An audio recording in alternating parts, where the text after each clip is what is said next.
بسم اللہ الرحمن الرحیم۔ میں ہوں راؤ مدثر اعظم۔ آج ہم ڈاکٹر سلیم صاحب سے بات کریں گے۔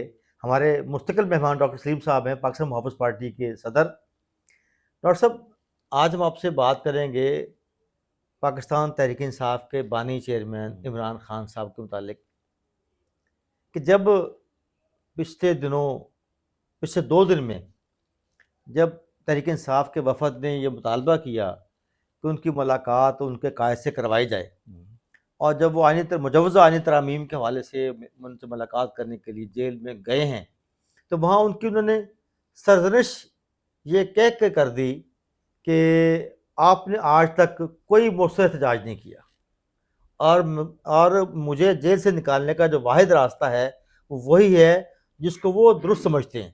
جی، وہ کون سا راستہ ہے جو عمران خان صاحب نے دکھایا اپنی تحریک انصاف کی قیادت کو، اور اس پہ وہ عمل کرا نہیں ہے؟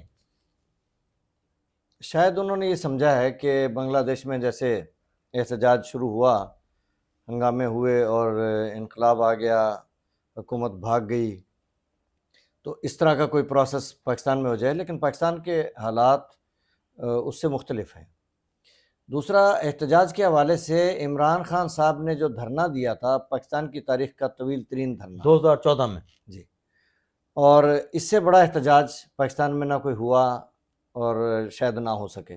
لیکن ڈاکٹر صاحب، جو اس عمران سے خان صاحب کی کیا پالیسی ہے احتجاج کی، وہ اس لیے بہت کامیاب ہے کہ جو خان صاحب کی پوری جو پاپولیرٹی ہے وہ اسی احتجاج پہ ہی کی بنیاد پہ ہی قائم ہے۔ انہوں نے اپنے جو ورکر ہے اس کو موٹیویٹ رکھا ہوا ہے اور وہ ان کے ساتھ جڑا ہوا ہے۔ پاپولیرٹی تو قائم رہے گی احتجاج سے، وہ ایک زندہ رہتی ہے نا، جھپٹ کر پلٹنا، پلٹ کر جھپٹنا لہو گرم رکھنے کا ہے ایک بہانہ۔ جی، تو لہو گرم رکھنے کے لیے احتجاج ضروری ہے، لیکن یہ راستہ رہائی کا نہیں ہے، اور یہ راستہ سیاسی کامیابی کا نہیں ہے۔ وہ سمجھتے ہیں کہ ان کو سیاسی مقدمات میں جو ہے وہ جیل میں ڈالا گیا ہے، جبکہ حقیقت میں وہ جتنے مقدمات ہیں وہ اس میں بے گناہ ہیں۔ اب وہ یہ سمجھتے ہیں کہ سیاست کا مقابلہ سیاست سے کیا جائے، تو وہ ایک ہی راستہ بچتا ہے کہ آپ سڑکوں پہ احتجاج کریں، کیونکہ آج تک عمران خان صاحب کی جتنی بھی کامیابیاں ہیں وہ ان کی ساری بنیاد جو ہے وہ احتجاج کے اوپر ہے۔ ان کا جو الیکشن میں کامیاب ہونا، یا بطور وزیر اعظم ان کا سروائیو کرنا، یا جب حکومت جانے کے بعد ان کا دوبارہ الیکشن میں آنا، یہ تمام چیزیں جو ہیں وہ احتجاج کی وجہ سے ہی قائم دائم ہیں۔ دیکھیں، یہ احتجاج کی وجہ سے نہیں ہے، ان کا سروائیول کہہ لیں یا پاپولیرٹی کہہ لیں، یہ ان کی خوش نصیبی ہے۔ جب وہ حکومت میں تھے ان کی پاپولیرٹی آسمان سے زمین پہ آ گئی تھی، ان کے اپنے بھی مایوس ہو گئے تھے، چھوڑ گئے تھے۔ ان کے بعد جو حکمران آئے انہوں نے اتنی مہنگائی بڑھائی، قوم کو ایسا جکڑ دیا مہنگائی کے جال میں، دلدل میں دھسا دیا کہ قوم کو یاد آنے لگا عمران خان۔ یہ عمران خان کا کمال نہیں، ان کی پاپولیرٹی، یا یہ احتجاج کا نتیجہ نہیں ہے۔ ان کی پاپولیرٹی، دیکھیں، عوام کو ایک ہی چیز چاہیے، ان کے آپ یہ مسائل سمجھتے ہیں جو حکومتی اتحاد ہے PDM-2 جسے ہم کہتے ہیں، یہ ان کی جو پالیسی ہیں یہ عمران خان کی پاپولیرٹی کی ضمانت ہیں؟ ایگزیکٹ۔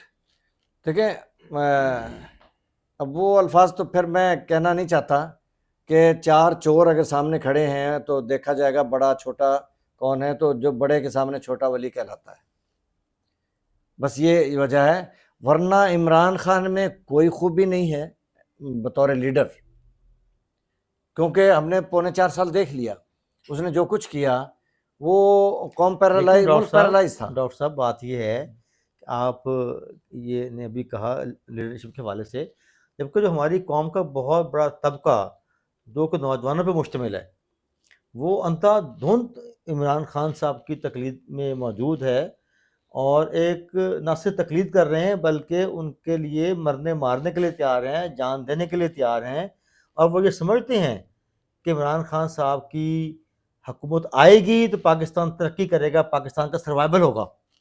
تو دیکھیں، وہ درست ہے نا، جو خلق خدا کیرزمیٹک پرسنالٹی پہ تو ہے عمران خان صاحب۔ خلق خدا غلط نہیں ہوتی، یہ یوتھ غلط نہیں ہے، یوتھ اور جو پاپولیرٹی ہے وہ اپنی جگہ درست ہے. وجہ یہ ہے کہ 3.25 سال میں مہنگائی بڑھی 1.5 گنا عمران خان کے دور میں, اور اس کے بعد 1.5 سال میں مہنگائی بڑھی 2 گنا. تو بڑا مجرم کون ہے؟ نہیں, آپ یہ سمجھتے ہیں جو مہنگائی عوام کو تو غرض مہنگائی سے مختلف ہے, ہوتے ہیں.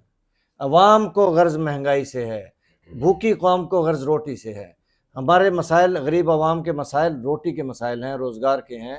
ہمارے مسائل یہ ان کی سیاست کے نہیں ہیں مسائل. جو بھی مہنگائی کم کرے گا وہ قوم کا ہیرو ہوگا. لیکن ڈاکٹر صاحب مہنگائی اگر کم کی جائے مصنوعی طریقوں سے, جیسے وہ پہلے یہ کہا گیا کہ ساکھدار صاحب نے پچھلے دور میں ڈالر کو مصنوعی طریقے سے جو ہے ایک جگہ پہ فکس رکھا, اور ان کو جانے کے بعد جب ڈی ریگولیشن کی گئی تو اس میں ڈالر کی قیمت بڑھ گئی. وہ ایک مصنوعی تاثر تھا مہنگائی کو قابو کرنے کا. لیکن اگر ہم اپنی جو اکانومی ہے اس کو اگر ہم بہتری کی طرف لے کے جائیں گے تو کیا کہ جو احتجاج ہیں, سڑکوں پہ احتجاج ہیں, کالجز میں احتجاج ہیں, اور یہ توڑ پھوڑ ہے, یہ کون سا راستہ ہے کہ جو ہمیں کس طرح لے کے جا رہا ہے؟ دیکھیں آپ کس طرح سے معیشت کو بہتر کریں گے, لے کے جائیں گے. اگر مصنوعی طور پہ اس نے کیا بھی تھا تو مصنوعی چیز کوئی بھی پائیدار نہیں ہوتی. کوئی ایسا منصوبہ مجھے بتا دیں کہ پچھلے 1.5 سال یا اب ایسا آ گیا منصوبہ کہ اب قوم کو روزگار ملے گا اور اب قوم ترقی کرے گی. کوئی ایسا اگر منصوبہ آ گیا ہے آپ کے سامنے تو ہمیں بتائیں, قوم کو بتاتے ہیں, پھر تو درست ہے. اور اگر کوئی ایسا منصوبہ تو نہیں ہے کہ قوم اپنے پاؤں پہ کھڑی ہو سکے اور صرف قرض لے کے ہی پیتے رہیں گے, میں قرض کی پیتے تھے میں اور سمجھتے تھے کہ ہاں رنگ لائے گی ہماری فاقہ مستی ایک دن, تو پھر یہ فاقہ مستی ایک دن رنگ لائے گی.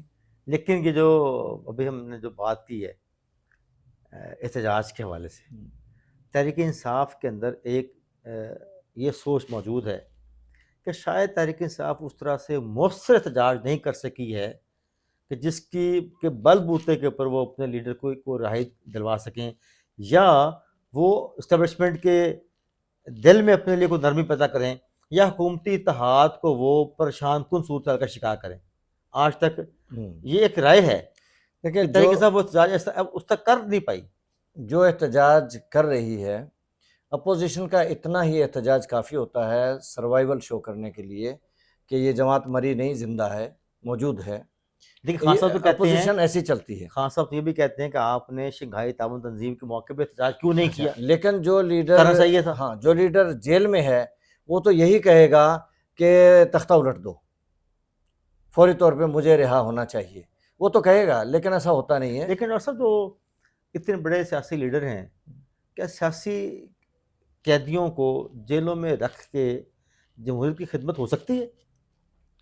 دیکھیں کوئی بھی مقدمہ ہو, چاہے سیاستدان ہو یا کوئی اور مقدمہ, جب تک مقدمے کا فیصلہ نہ ہو جائے کہ اس کی سزا جیل ہے یا جرمانہ ہے یا کوئی اور ہے, کوڑے ہیں, پھانسی, جو بھی, تو اس سے پہلے سزا تو نہیں ہونی چاہیے, جیل بھی نہیں ہونی چاہیے جب تک کہ عدالت فیصلہ نہ دے دے. لیکن ہمارے ہاں سب کو پہلے جیلوں میں ڈالا جاتا ہے اور 1 سال کے بعد رہا کیا جاتا ہے کہ نیب کہتی ہے کہ جی کوئی جرم ثابت نہیں ہوا. اور یہ روش پہلے سے چلی آ رہی ہے, اور عمران خان صاحب کے زمانے میں مجھے یاد ہے کہ سب کے ساتھ ایسا ہوا تھا. تو جب ان کے زمانے میں ہوا تھا تو پھر وہ پہلے والی آپ والی بات ہے کہ وہ کیا سمجھتے ہیں کہ ایسا نہیں ہوگا, یہ ہوگا, ہر صورت ہوگا. بہت بہت شکریہ. ابھی ہم نے بات کی عمران خان صاحب کی جو احتجاج کی پالیسی ہے کہ کیا مؤثر احتجاج کے طریقے سے عمران خان صاحب کی رہائی عمل میں آ سکتی ہے, اس پہ ڈاکٹر سلیم صاحب نے اپنی رائے کا اظہار کیا.